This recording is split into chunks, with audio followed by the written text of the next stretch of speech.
Back to my channel, this is प्रतीक्षा।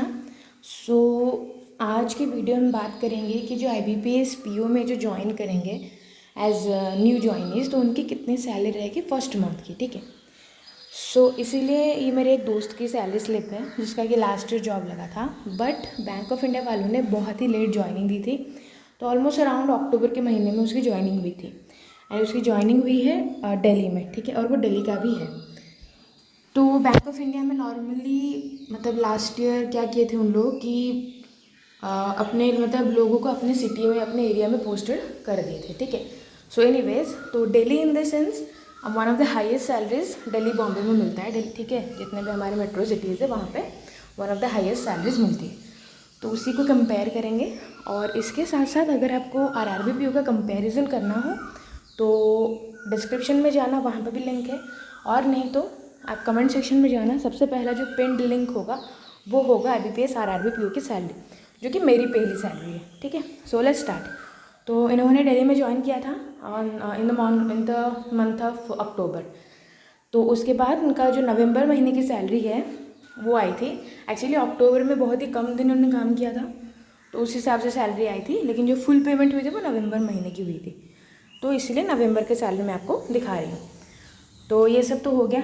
फिर उसके बाद देख सकते हो कि डेट ऑफ ज्वाइनिंग जो था वो 28 सितंबर में उन्होंने ज्वाइन किया था, और सितंबर और अक्टूबर की सैलरी एक साथ आई थी।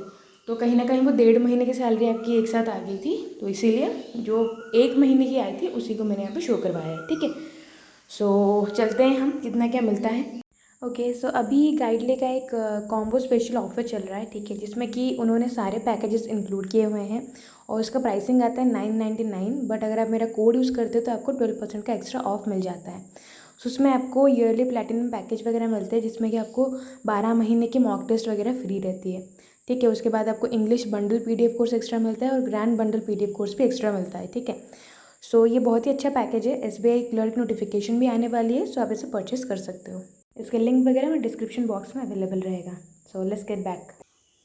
ओके, सो ये है पूरी जो हमारी सैलरी है। तो बेसिक पे जो सेम ही रहती है IBPS RRB और RRB और IBPS PO की। तो बेसिक पे जो होता है वो 36,000 होता है, और डियरनेस अलाउंस उस टाइम पे थोड़ा कम था। ठीक है, उस टाइम पे इट वॉज ऑलमोस्ट अराउंड 27%, जो कि अभी 32.97 चल रहा है। तो कहीं ना कहीं ये जो डियरनेस अलाउंस है वो थोड़ा बढ़ जाएगा। अभी 13,000 समथिंग हो गया है। ठीक है, पहले 10,000 मिल रहा था, अभी वो 13 हो जाएगा। तो ऑलमोस्ट अराउंड 2200-2300 का फ़र्क यहीं पे आ जाएगा। ठीक है, फिर उसके बाद जो होता है हाउस रेंट अलाउंसेस, क्योंकि वो अपने घर पे रहते हैं तो उनको हाउस रेंट अलाउंसेस मिलता है। अगर किसी और सिटी में पोस्टेड होते हैं तो उनको आपका जो लीज अकोमोडेशन मिल जाता, और ये हाउस रेंट अलाउंसेस नहीं मिलता। ठीक है, फिर होता है CCA, जो कि सिटी एरिया में मिलता है, वो उनको मिलता है 1400। ठीक है, ये वैरी करता है, लाइक 700 to 1400 ही वैरी करता है। अगर आप कोई छोटे मोटे सिटी में हो, लाइक मान लो कि आप भुवनेश्वर में हो, तो वहाँ पे 800-900 कुछ मिलता है। तो इस हिसाब से वैरी करता है। ठीक है, तो उसके बाद होता है आपका special allowances. Special allowances almost आपके रहते हैं 12 to 14%। अभी चल रहा है 16%, उस टाइम पे कितना था मुझे इतना आइडिया नहीं है, तो इस हिसाब से अभी भी थोड़ा ये बढ़ जाएगा स्पेशल अलाउंसेस। ठीक है, फिर उसके बाद आपका DA मिलता है स्पेशल अलाउंसेस में, वो जितना परसेंटेज आपका चल रहा होगा उस हिसाब से मिलता है। फिर उसके बाद आपका लर्निंग अलाउंसेस मिलता है।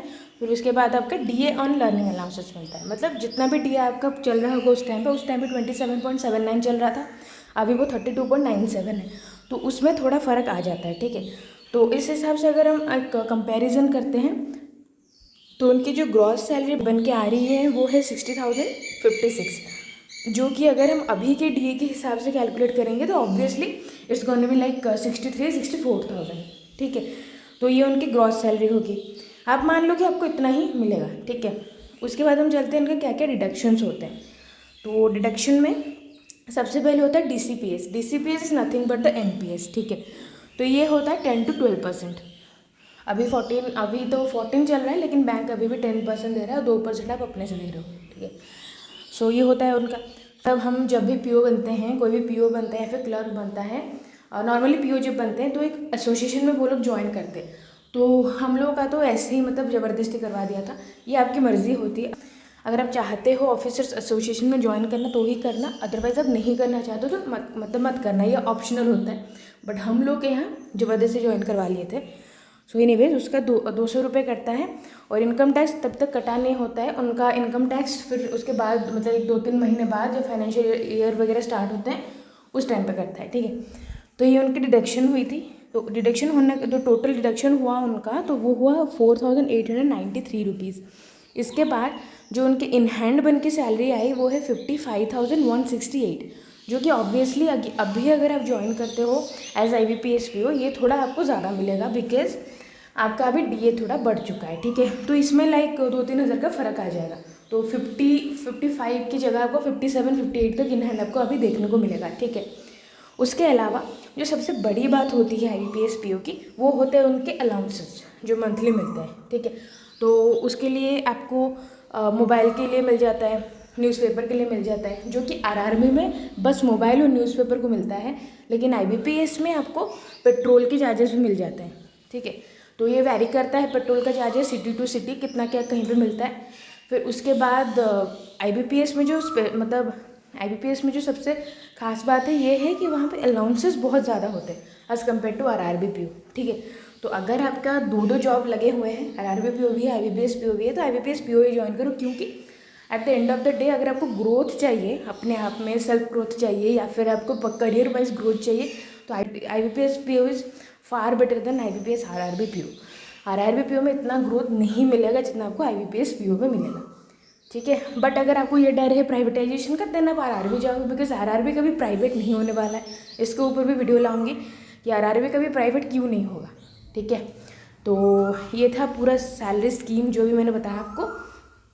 तो कहीं ना कहीं ये मन में रहता है कि कितना क्या सैलरी मिलेगा, क्योंकि सैलरी फैक्टर एक ऐसा फैक्टर है जो कि आपको डिसीजन लेने में थोड़ा हेल्प कर देता है कि कौन से बैंक में आपको जाना है, ठीक है। तो बैंक ऑफ इंडिया बहुत ही अच्छी सैलरी देता है और नॉर्मली ये सारे बैंक्स इसी के आसपास ही सैलरी देते हैं। बाकी देखो आपका बेसिक पे तो सेम रहेगा और DA तो सबके लिए सेम है, तो DA वगैरह भी सेम रहेगा। फिर जो मतलब जो वैरी करेगा वो होगा आपका लर्निंग अलाउंसेस वगैरह या फिर स्पेशल अलाउंसेस वगैरह, ये सब वैरी करेंगे, बाकी कुछ वैरी नहीं करेगा। फिर बाकी सब सेम ही रहता है। और अगर आप अपनी सिटी में पोस्टेड हो तो आपको HRA मिल जाता है 3-4 हज़ार का, और अगर आप दूसरे सिटी में पोस्टेड हो देन आपको लीज अकोमोडेशन मिल जाते हैं। और लीज अकोमोडेशन आपको 8,000 से शुरू होकर 22,000 तक जाता है, ठीक है। अब मान लो कि आप बहुत ही छोटे सिटी में हो, लाइक क्या बोल सकते हो, देखो अभी जो भुवनेश्वर में जो है मेरे दोस्त जो पोस्टेड है वहाँ पे 14,000 मिल रहा है लीज अकोमोडेशन, ठीक है। और 8,000 मतलब उससे थोड़ा और छोटा सिटी। और जो हाईएस्ट लाइक दिल्ली, बॉम्बे या फिर आपका हो गया बेंगलोर, चेन्नई, इन सब जगह में आपको 22,000 तक की लीज अकोमोडेशन प्रोवाइड की जाती है, ठीक है। So that's it, thank you so much for watching. ये थी पूरी सैलरी, और इससे आपको थोड़ा आइडिया मिल चुका होगा कि आपको कितना क्या सैलरी मिलेगा। उस हिसाब से आप अपना जो भी करियर पाथ है वो वाइजली चूज़ करो, ठीक है। So bye bye, take care. और अगर आपको IBPS RRB PO की सैलरी कंपैरिजन करनी हो तो कमेंट सेक्शन में जाना, सबसे पहला कमेंट उसी लिंक का ही है, ठीक है। So bye bye, take care and have a great day. और अगर कंटेंट अच्छे लग रहे हो तो सब्सक्राइब भी कर दिया करो। बाय।